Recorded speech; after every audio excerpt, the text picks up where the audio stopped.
Hey everybody, Steve here, Who Took My Dice, Ultramarines Beyond. I had to do this video because I felt bad. It's another week with no live stream, just dealing with, illnesses of various sorts.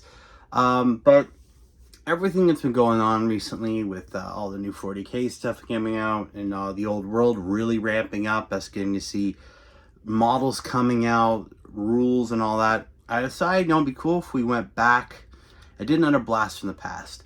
Looking at another old white dwarf. This is actually kind of an important white dwarf to me because it was right at the end of an era for me when it came to Games Workshop and all that. But let's dive into it and we'll go through all that stuff. So here we have a white dwarf. This is a Canadian white dwarf, number 31 from December 2008. This is a cool one. Obviously, you got Harry the Hammer on there and Gormandel. Whatever you say the name, the White Dwarf. This is a big one, right? It was all the latest gaming and hobby news for the festive season. This one came out for Christmas 2008.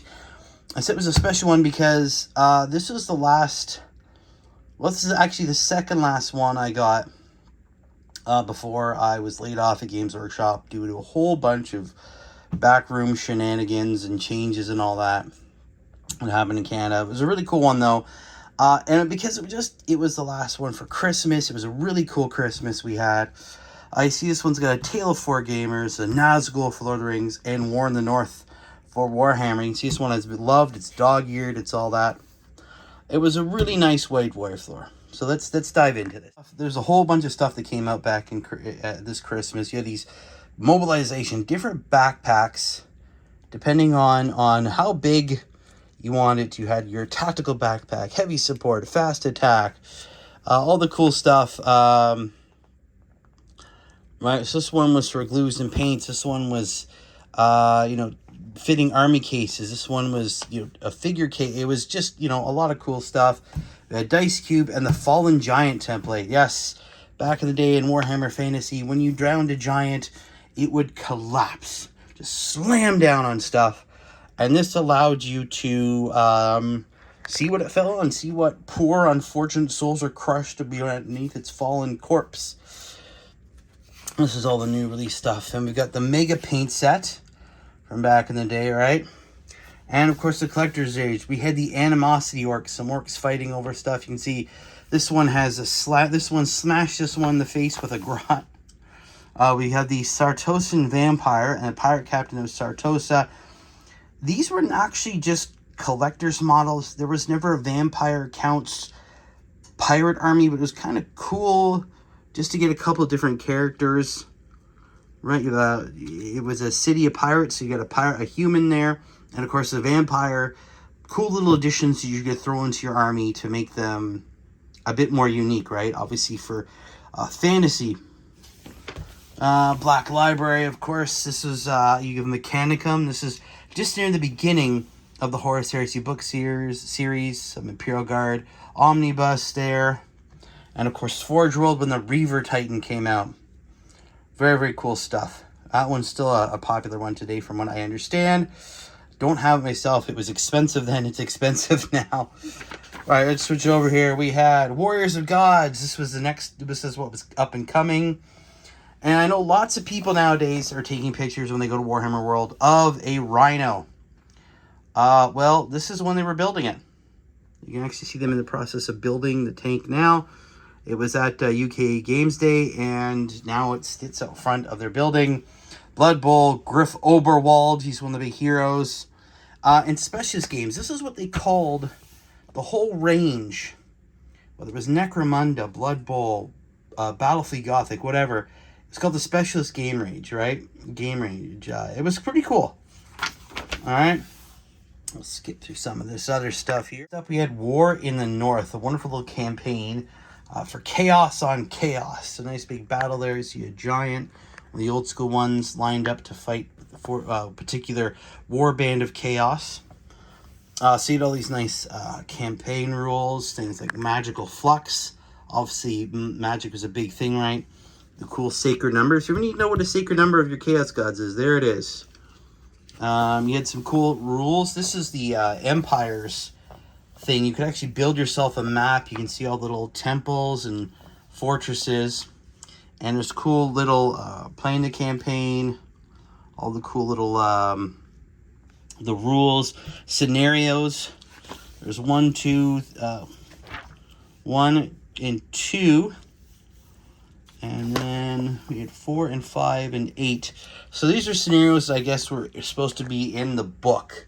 The Emperor of Chaos there, you have these different cool things. You have the Stone Circle, Siege Tower, Trebuchet, and the Tower of Skulls. And some fantastic artwork there. You can see the forces of Khorne going up against the forces of Tzeentch. Very, very, very cool. Skull Taker there. And of course, some of the cool stuff that some of the editors and writers had at the time. Some Chaos Knights, Chariot, of course, Bloodletters, and a full, nice, big unit of Chaos Chosen. Oh, there's some chunky models. Look at those guys. I can't wait to see those guys arrayed in the battlefield. A really nice Chaos Army. Just looks so opposing on the Warhammer Fantasy battlefield. Very, very cool. Favorite articles. This one is talking about, this is 30 years on, the Perry twins. They do their own thing now, but for a very, very, very long time, the Perry twins were basically Warhammer in general, right? Lots of cool miniatures. The Green Knight here, an original Imperial Dragon from way back in the day. You can see the size of it compared to a little Slayer there. They are military recreationists. Include one of them actually lost his arm in a recreation accident. Some other cool stuff that they've done over the years. You can see some guard models there. The old Hive Tyrant. And then you have Réponse du Lyonesse, which is one of the a Bretonnian champion from back in the day. Of course, some fantasy stuff. You have Militiaman of Empire, Troll, Dwarf King. It's here, yeah. He did that's from the Mordenheim range, which is again, they are the Marienburgers. We have a Stone Troll and a Bretonnian Knight Foot and King Cazador of Caracazul. Some other cool stuff. These guys have been at it for a very long time. Of course, they delved in Lord of the Rings. Some cool stuff there. And we're actually in, I believe it was the Return of the King. They played Casualties. And of course, even Peter Jackson talks about them. Where he even says he loved, he likes the Riders of Rohan one day, like to build a large Helm's Deep diorama. Who wouldn't? But yeah, so these guys, I mean, they have their own Perry miniatures now, but oh my god, 40k fantasy, Lord of the Rings, none of it would be what it is without these guys. I cannot state the importance of the Perry twins in Games Workshop's history. It's just huge. They've done so much stuff, and these are just their greatest hits. They've done lots of other stuff. Lots and lots of other stuff. On to Apocalypse, and this is the original version of Apocalypse, not the new one. This is where you could field massive armies. There was no trays or anything like that. What's really cool is this one is about Space Marines, all the cool stuff they do, and the formations that they brought along with them. So it's really cool here. You see the data sheets, they had a whole ton of them spread across the rule books, Reload, Imperial Armor. There's actually stuff on the website is too. But there was stuff like this. You have the Land Raider Redeemer Hellstorm Assault Force, 750 points, comprised of 3 Land Raider Redeemers. And this is where it was really cool, is all these special formations, right? So you have the Hellstorm attack. So basically, if they could at least 2 of them could fire, you could fire this massive Hellstorm template. Imagine that, for some of you may not even know what a template is. They don't have them in 40k anymore. They have them for a while. But it's been an 8-inch long piece of plastic. It looked like about a flame coming out. It was shaped sort of like this, right? Started off, went out like that, had flames on it. Now imagine the Hellstorm one being like the length of this entire book, right? And it just massive damage. You just wipe whole infantry platoons out in one go. Didn't matter how strong it was. Whole tactical squads, Heretic Astartes squads, whole units, a 30-man unit of orcs could be wiped out in one go. It was fantastic, right? Things died on an epic level. There's more. There's a Thunderfire defense battery, right? So it was 100 points plus the points of the model. You had a Master of the Forge, Tech Marine obviously, and 3 of the now gone Thunderfire defense batteries, right? And you had a special attack, right? So they act as a single unit, and you had Thunderfire Barrage. And you had Apocalypse Barrage. Now, you had a blast template, which was that big. And the barrage was 4 of them basically touching. Right? So this big boom just came down. Boom, boom, boom, boom, boom, boom, boom, boom. Again, lots of stuff died. It was strength 60-inch range. Strength 6, AP 5. Now, for those of you who are new, AP nowadays, since the beginning of, ninth now, it was AP just a -1. Well, back in the day, AP 5 meant anything with a 5+ or 6+ armor save just didn't get it. Strength 6, so it hurt lots of stuff really easily. It was great. And of course, it had Overwatch, or a certain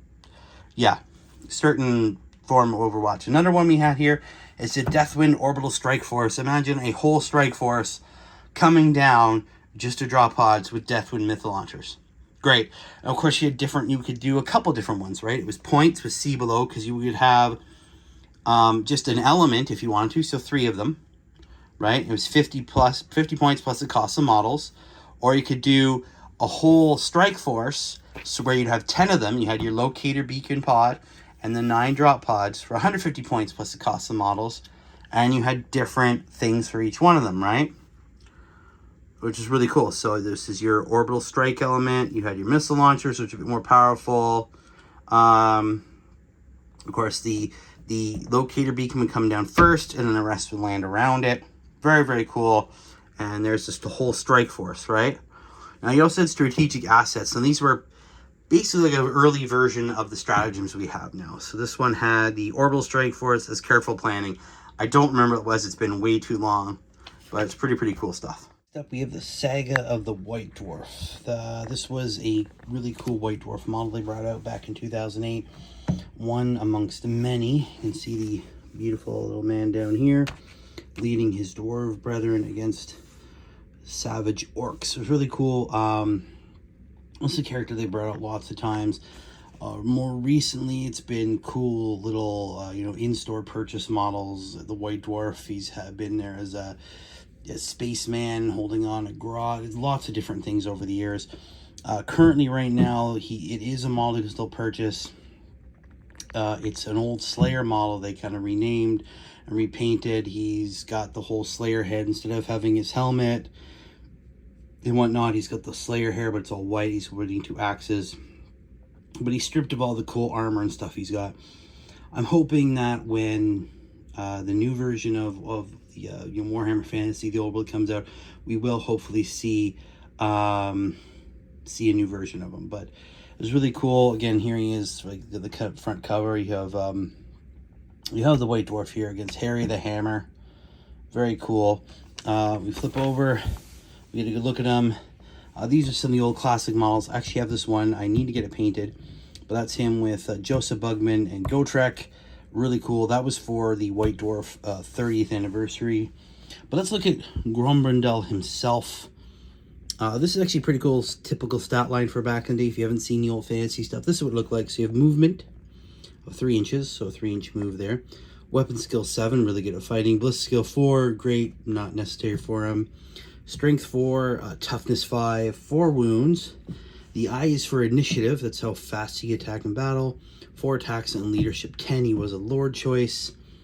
Those were special rules. I'm not sure they were, it's been long. So this is important. Grombrindal has no fear. So he was unbreakable, and that they meant he would never run. The unit around him could fall back, but he would never run. And that comes important later. Disguise. The cool thing about Grombrindal is that he would pass among his own people disguised as just a dwarf warrior, and then he could reveal himself, and that's when he would take over. Of course, like any good hero, he has a ton of magic items. He has the Rune Helm of Zufbar, which allows any unit around him to actually automatically rally. So he can stay, they run, but no, they can rally. He's got the armor of Glimmeral Scales, which is a strange metal they found after he killed a Chaos Lord. It gives him a 1+ armor save and a 4+ ward save. The 1+ armor save, it was basically, it just means he was really, really hard to hurt, right?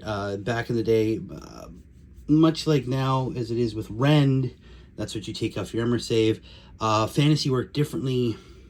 There was a whole bunch of different ways to lose your armor.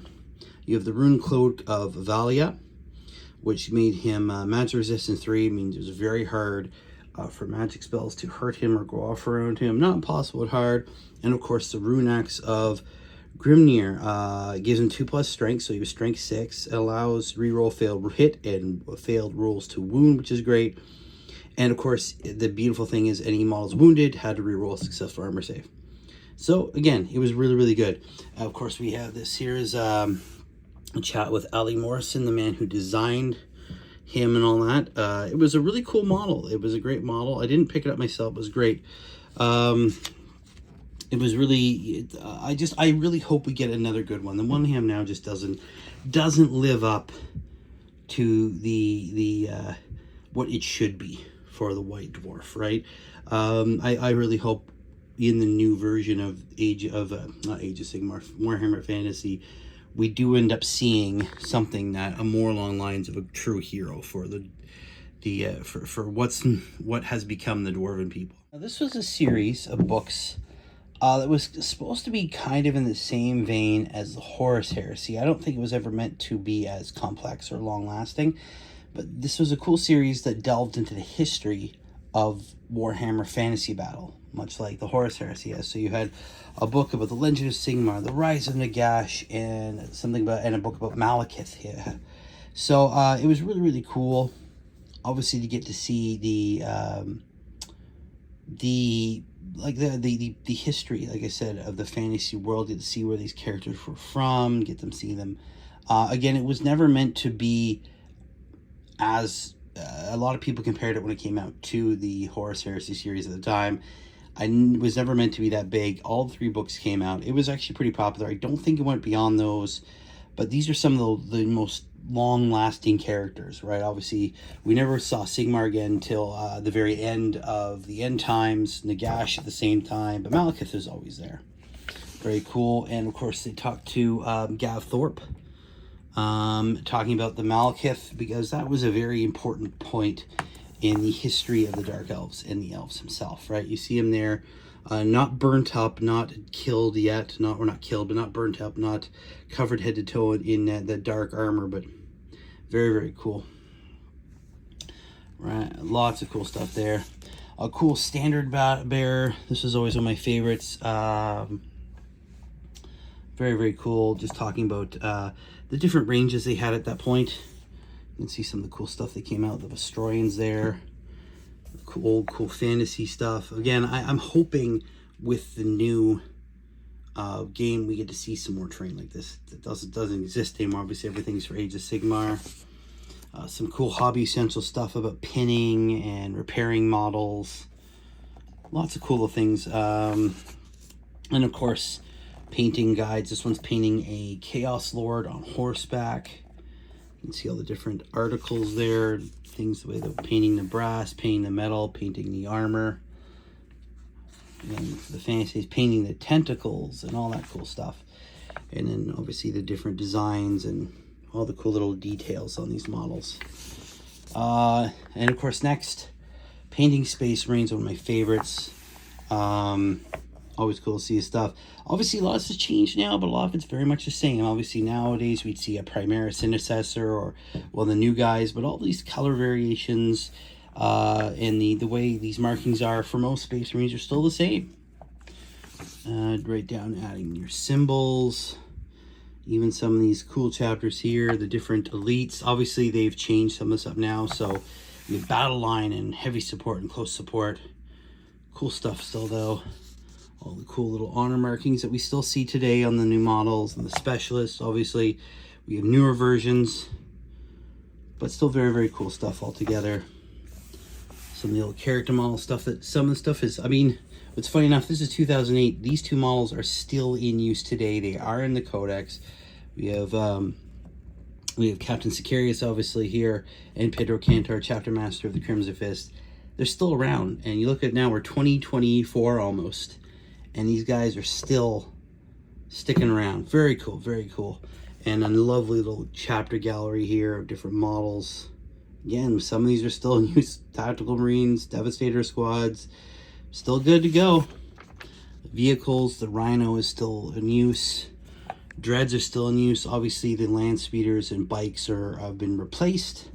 But it's cool to the fact that some of these models still, to this day, they're still getting used. So the longevity of the Space Marine line is legendary. It's great. It's really, really cool. I have a feeling someday, in the fullness of time, and probably near 3-4 years, we may see these guys go as well. But the fact that they're still being used today, just huge. It's a testament to the design of the models and just how well they've been accepted and loved by people over the years. This is a store finder. I'm going to see if I can find it here.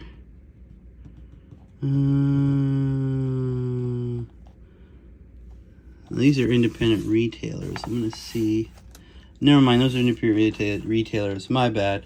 It was really cool, though, to finish up that cool thing about the Tale 4 Gamers. You had the Assault on Black Reach, Baneblade. Again, only for Apocalypse back in the day, right? Even there in the corner, Apocalypse. But then you get to see the Crimson Fists here, all the cool stuff they got. The Red Corsairs. Some cool things there. He's actually used some Grey Hunters in there to mess it up a bit. Chaos Space Marines, Terminators, cool stuff like that. The Orcs. All the Orcs. The fact that some of these models are still obviously still in use today, again, great stuff. The Battle Force, obviously that's changed. Our friendly Eldar, nice little force there, and the bits packs. Again, this is when we still had bits on their own. They're not done the same way, but these cool conversion packs, the shoulder pads, orc glyphs, the campaign markers we showed for the that fantasy campaign, cool stuff to upgrade your vampire counts, always fun stuff. And of course, advanced order stuff that you could pick up. It was these were great books back in the day. Very, very cool stuff. And there you have it, guys. There is White Dwarf 31 back from December 2008. So I hope you guys enjoyed that little blast from the past to travel through what was essentially the last White Dwarf that I got to actually fully get involved in while I was still working for Games Workshop. January 2009, very early into the month, was when I was let go from Games Workshop. I didn't do anything wrong. It was just some massive changes, big corporate stuff, and basically every part-timer, I was a part-timer at that point, in Canada was let go. Completely let go. So this is the last one that I got actually have to dive into and have fun with coworkers and friends and customers. So it does hold a special place in my heart, right? It was when I was still kind of there. Once I got laid off, there was actually a really weird, hard time where I had to start readjusting to not being, a red shirt in that area, but back to being just a hobbyist and a customer again. So it was a bit difficult, but it is a really cool book. I hope you enjoyed it. I'm really hoping that a lot of the stuff we saw for fantasy does come back again. I know there's some armies that are unfortunately going to be left out of the narrative. Chaos, I believe Skaven, stuff like that. But the vampire counts, for instance, but the Tomb Kings will be there. Empire, Dwarves, Bretonnia, Orcs, Wood Elves. I'm not sure if the Dark Elves and High Elves are getting into, I can't remember. But there's a lot of cool stuff that's coming back, and I'm hoping that we see some characters return. I would love to see a new version of the Green Knight. I'd love to see a new version of the White Dwarf. But we'll see what happens. Well, I'll end it there, guys. Thank you very much for tagging along. I hope you really, really enjoyed this. I hope it brought back some memories for those of you who were there, and hopefully some curiosity for what was and what could be again for the new guys out there. So thank you very much. Keep rolling those dice, guys, and I will see you again soon. Bye.